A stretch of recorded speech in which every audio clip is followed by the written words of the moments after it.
operator. Nah, peserta sekalian silakan mengklik di link Chrome atau Google kahoot.it.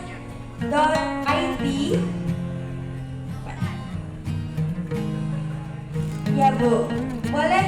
Kita merupakan kepanjangan dari 1000 hari pertama kehidupan. Benar atau salah? Mohon bapak-bapak, ibu-ibu, panitia jangan oke, benar semua. Saya yang salah ya. Oke, kita next. Oke, pahlawan siap dan meranti mengejar. Bukan main. Bukan baru hilang. Bukan baru hilang. Next, benar atau salah? Double point. Untuk menjadi konselor sebaya, seorang konselor tidak harus melewati tahapan menjadi pendidik sebaya terlebih dahulu. Benar atau salah? Benar atau salah? Dan jawabannya adalah salah. Karena harus melewati sebagai pendidik sebaya terlebih dahulu. Pinter. Bagus ya Pak ya? Tengoklah Pak gurunya nengok anak murid di belakang.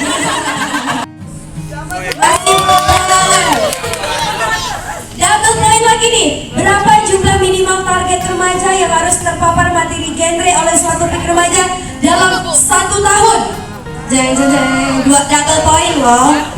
Double point loh. Manakah yang benar? Ayo. Jawabannya 200 remaja. Udah tahu sekarang? Di hutan mencari beri. Beri diambil terus diikat. Kansen Pranata nama diberi. Sekali tekelik wanita mana tak terpikat.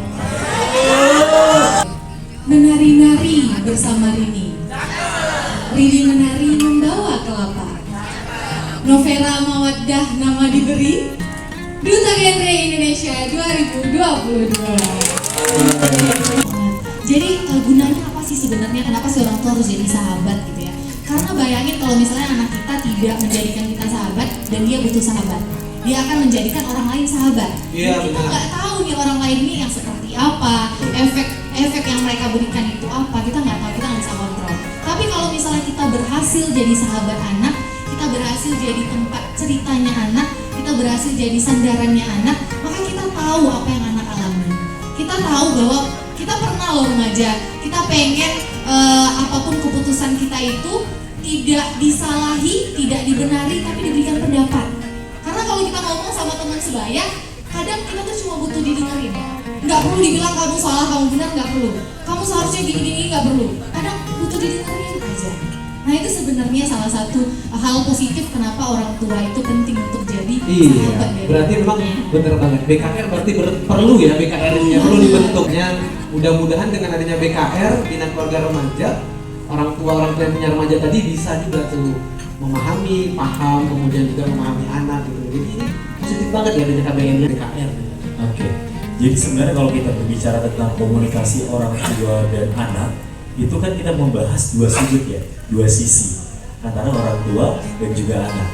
Jadi memang komunikasi itu nggak bisa satu arah, harus dari dua-duanya baru tercipta yang namanya komunikasi. Kalau satu aja yang melakukan ngobrol atau komunikasi itu bukan komunikasi namanya, tapi cuap-cuap sendiri, ya. Jadi dibutuhkan memang respon antara satu sama yang lain. Tetapi ibu memang harus mencari rumusan, atau bapak juga harus mencari memang rumusan gimana cara pendekatan yang memang baik. Karena yang tahu anak itu adalah bapak dan ibu sendiri. Dari dia kecil, bahkan dari perut itu ibu yang membesarkan gitu. Jadi yang paling kenal sama anak itu pasti orang tuanya. Tidak ada orang lain yang lebih kenal anaknya gitu. Tetapi dia harus tahu anaknya tuh kapan situasi bisa dikasih tahu. Karena gini Bu, nggak ibu atau nggak bapak saja yang punya moodnya masing-masing. Anak juga punya mood untuk didengarkan atau mendengarkan. Kelihatan pasti Bu, ibu pasti kenal sama anaknya. Ini moodnya lagi bagus gak ya untuk mendengarkan saya ketika saya ngasih arahan? Atau ini bagus gak ya untuk saya merespon dia atau mendengarkan dia?